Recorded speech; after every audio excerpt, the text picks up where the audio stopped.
Sin. And this is Tri-State's Finest. Tri-State's Finest. They were here with the multi-talented young man who can rap, sing. He's a superstar on the track. He's a well-known public figure through his successful podcast, David Johnson. Thank you. Pleasure to Welcome be to the here. show, David. Black excellence. Sure. Show? Okay. So, David, or Deej on the beat. Mm-hmm. Deej on the beat. You recently had an album come out. Yep. Neon Moods. We all listened. It was very good. Thank you. Good job. No. At what age did you know you wanted to become a rapper? Actually, I want to ask one thing. I don't know if this is like later on in the interview, but like, did y'all have like a favorite song that y'all had? I'm just curious. I did.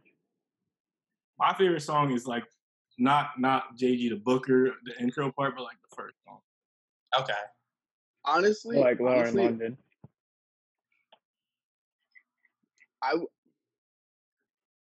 I want to agree with Matt, but I personally was like vibing with the whole album. Mm-hmm. But like, if I had to pick one favorite one, it would probably be Lauren London. Yeah. You said it was which one? Lauren London. Okay. Yeah. I was praying that. Like, I was thinking because like, I've been trying to see which one like everybody's favorites was. Like, it's been Match My Fly, Lauren London, Respect on My Name. Respect on My Name was my second. Yeah. I like Match My Fly too. I like that one too. Thank you.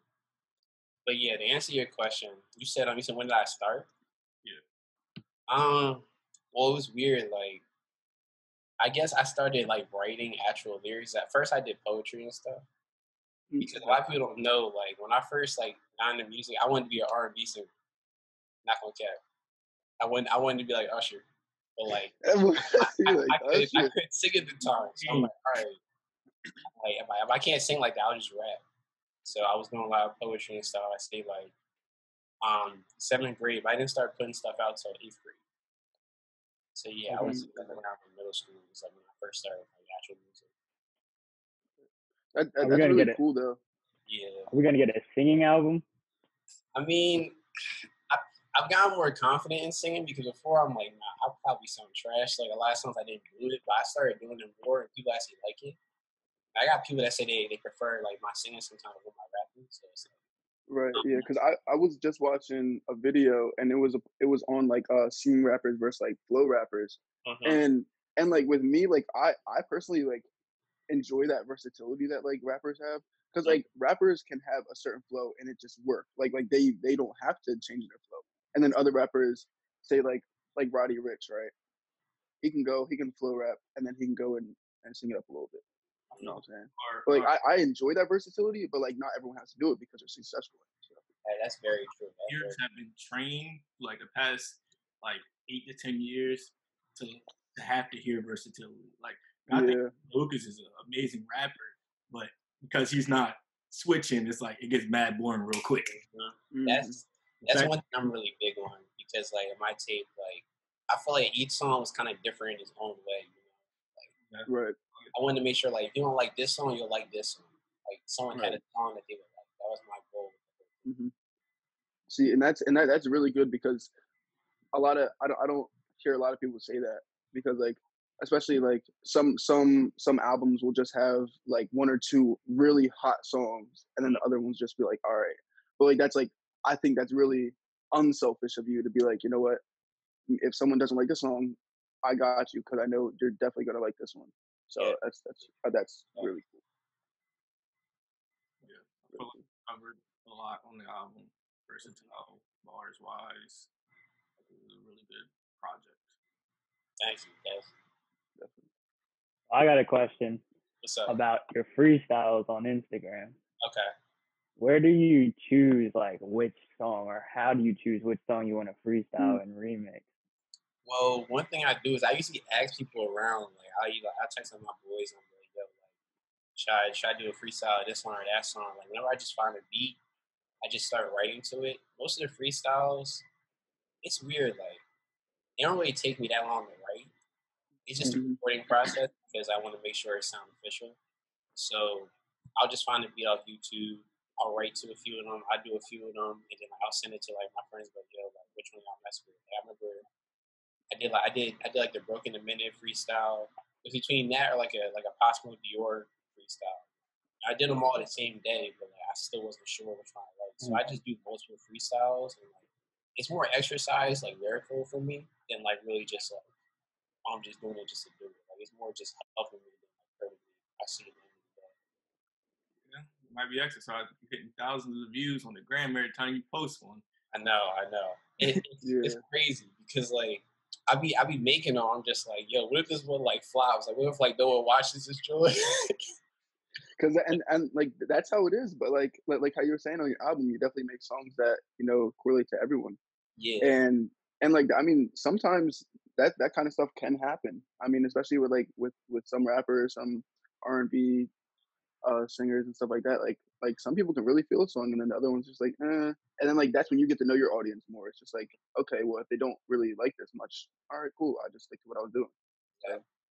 And like I feel like the hardest thing for an artist is like freestyles and remixes are great, but it kind of got to a point where like people are like looking at me as like, oh, like you the guy that does the remixes on Instagram, and like people sound like, oh, like you sound like this person, you sound like this person, and that's when I was kind of like, all right, I like doing it, I gotta chill off it.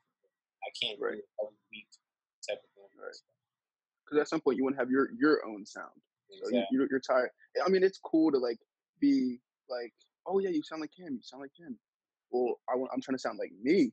You know what I'm saying? For real. I had people saying like, oh, you sound like A Boogie. You sound like this. You sound like that. I'm just like, I mean, that's cool, but like, I'm trying to sound like myself. You know what I'm saying? Sure. Yeah. I have a question. So far in your rap career, or even in any career, so far, what is your biggest accomplishment you have done? Biggest accomplishment.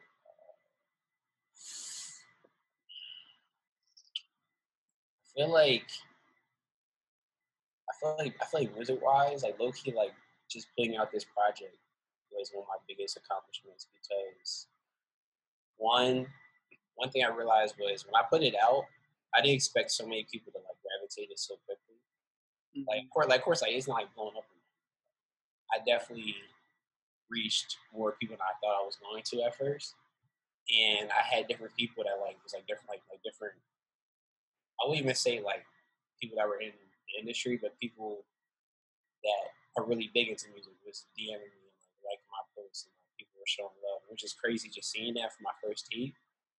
And I feel like that's the biggest achievement because now it's only up from here. It's just a good starting point for me. For sure, most definitely. And that's I would say that's definitely one of the really cool things, especially the aspect of being in college and us being in college and us being able to network as well as we do, and because you never know who knows somebody, and all it takes is one time, one song, one phone call to just like change your life. So, I mean, just like you said, like just up from here. So. That's the thing. Like, I mean, if any artist is like listening to this, like even though your head might tell you like don't drop, like this might not be good enough, just drop it. Because if it isn't good, you can always either delete it or you can just keep it up there just because it's up there. Like people like seeing that growth of your music, and people like that you're consistent. Like I reached a point where like I wanted to drop this whole tape like 2 years ago, but I redid it like 2 or 3 times, and I didn't like how it sounded. But it finally sounded complete. But I feel like all that time that I wasted, like trying to perfect it, could have been put to like, all right, like I could do this. Because honestly, this project, it took me 2 or 3 months to make this version of it. Because the other one took like a few months. The other one took a few months, but it was like just me throwing away music, just having unreleased stuff. But I was like, all right, and put it out. Like, no regrets. Like features and I think that's really cool that like now you're looking back on it, seeing what you could have done, and then also you understand you have a new perspective about it. Like, well, yeah, I could have dropped it, and then they could have just seen my growth. But I think it's really cool that you actually think about that, and that you've like remastered it a couple times to make sure, like, okay, this is what I wanted. This is how I wanted it. Yeah, because I didn't want it to feel like it was like I didn't want it to feel like a mixtape. Right. So I feel like with mixtapes, like you get a mixtape, it's like, all right, these songs are cool, I like it. This song's it's all right. I wanted to be cohesive throughout, so that's why I have like after the intro with James on it, it has 2 hard songs. Then it gets to the R&B side and it ends with hard songs, just to make sure like the tempo isn't switched randomly and like it's more cohesive the whole time. That was one thing I was big on. What would be one word of advice you would give to somebody that wants to follow your footsteps? One word of advice is, it sounds cliche, but like take risk. Like, if you want to sing on a track, or if you want to do this and that, or if you want to, there's one thing I'm trying to do more. I'm trying to make more of my own beats. Yeah. So the only beats on the project that I made was the song "Work," and I made the beat for the intro track. And I feel like once you like start being more creative and start doing what you want without taking any risks, your music's gonna get even better. Because a lot of people, they're like, all right, I'm gonna make this type of song. I'm gonna make like an NBA Youngboy song. It's like that might sound good, but like if it sounds too much like NBA Youngboy, it's not you. So like take the risk of doing your own type of stuff, doing your own type of sound and sounding original. And that's the main advice I could give to somebody right now. Because I'm still trying to figure it out. Dave, so in your music career, who would you consider almost like a role model that really sparked your interest in going ahead and attacking the music industry? Okay, I got 2 role models. Well, I mean, shout out to my parents, not even including them. They already got that. Right. But if I didn't name like 2, it's one that's famous and one that's kind of like on my level, I guess you could say. The famous one is definitely Jay-Z. His entrepreneurship since like he started rap is just crazy. The whole fact that he had his own label at such a young age. Rock Nation and all that. Yeah, like he's been doing this for years. I don't think people realize it's hard to be an artist and run other artists under a label. Like, that's not easy to do. He's been doing that since like I would say early to mid 2000s, something like that. Yeah. And my other role model would be my boy Tyler. His name's Tyler Valentino. He's an artist as well. He hasn't been able to drop music that much. I remember it wasn't last. I think it was either last summer or the summer before that. I was kind of at the point where I wanted to quit music. I felt like it wasn't going well. Like nothing was hitting.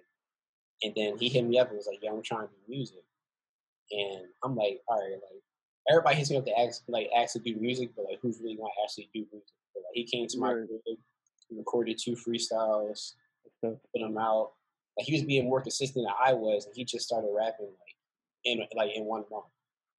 So seeing someone like that just started rapping, and then like he was working with different artists. He was like doing this, like he performed at a few shows and then I was kind of like, all right, I need to step it up. My man's over here. It only took him like 2-3 months to like get him a certain following and to be able to perform. Like I gotta step it up. I've been doing music for 2 years, so that was like a role model to me because he pushed me to work harder and to like not just take it as a hobby. Sure. And that's really cool that there's that mutual respect between you guys, especially with you 2 being on the same page and just like pushing each other. Because just like you said, a lot of people will hit you up saying, "Yo, let's do music," and just be like flaking. But then there's people like him that are actually like on the grind. It's like, "Yo, I'm trying to make it. You're trying to make it. Let's be great." And I can speak out for a lot of people out there that there are those type of relationships, just like the other people in this chat right now. Like we all are really dedicated to making each other better.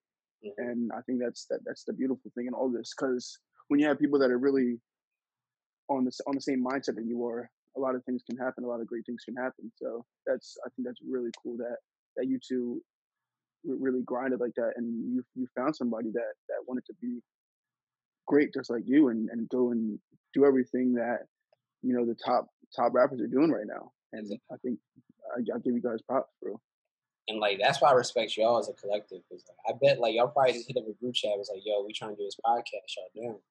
Like y'all didn't care about, oh, we gotta use Zoom, or like, oh, we can't meet up in person. Y'all still gotta. I feel like that's tough to me that like there's people out there that's really down to work like that. Yeah. Appreciate it. Got a few quick questions, and then we're gonna get out of here. It's gonna be like non-related topic questions, but it's fun. You'll see. Favorite movie? Favorite movie?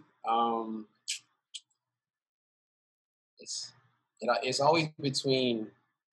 I really mess with the movie Hitch. Yeah. Like Hitch and like Love and Basketball. Like those are like movies like I could watch. Basketball is a classic. It's weird. Like they're not even like great cinematic movies. They're just like I can just watch it. Right. Yeah. Great choices. Favorite cereal? Favorite cereal? I might go basic. Frosted Flakes. I might go basic. That's a good choice. That's top 5 for sure. It's top 5. Top 5. It's top 5. Top 5. It's number 1, but that's top 5. It's number 1. Yeah. I didn't even call it basic for that. What are 3 words you would use to describe you? 3 words to describe me. I'm not trying to use the cliche words like unique, special. I'm gonna say like. That's what you are. I mean, I feel like I am, but I feel like that's like too cliche. I would definitely say like goofy, honest, and hardworking. I guess I would say those. We're gonna wrap it up. Is there anything we should be looking forward to coming out from you? Podcasts, any music, anything? Listen, I'll be honest. With this quarantine, stuff has been on hold because I had a lot of plans, but I'm still gonna make it work. I'm definitely trying to do more videos on the gram that's more related to my music than just remixes. So I'm working with that. Definitely want to put out another project by the end of the summer. That's my main goal. Probably drop a little EP or something like that. That's what's up. By the end of the summer, yeah. Cause like just like how you were saying, your albums take a little bit of time, but I mean, look, that's all we got on our hands right now. It's just time. Listen, low key, I'm trying to break out after. I need bad time. Definitely. If I get signed, I can't do that. Right. I can't pull a Bryson and wait like 5 years to drop a team. I love Bryson, but you know. Yeah, he was taking too much time. That's what I'm saying. All right. Thank you for stopping by. We appreciate you. Yeah, sure. Anytime. Thank you, Dave. Now look, everybody go show love to that new album. Neon Moods. We're gonna show it out for you, Dave. Thank you. It's on all subscribe too. What's your Instagram name? Instagram is Deige on the beat. It's not the, it's a DA. Just make sure. Twitter Deige328. Yeah, you can find me on that, and all streaming platforms is a Deige. You can find me. Gotcha. All right, you heard it here first. Down below. Everybody likes, comments, and subscribes. Go check out Deige. We're out. All right. Thanks, Dave. Thank you. G5Q.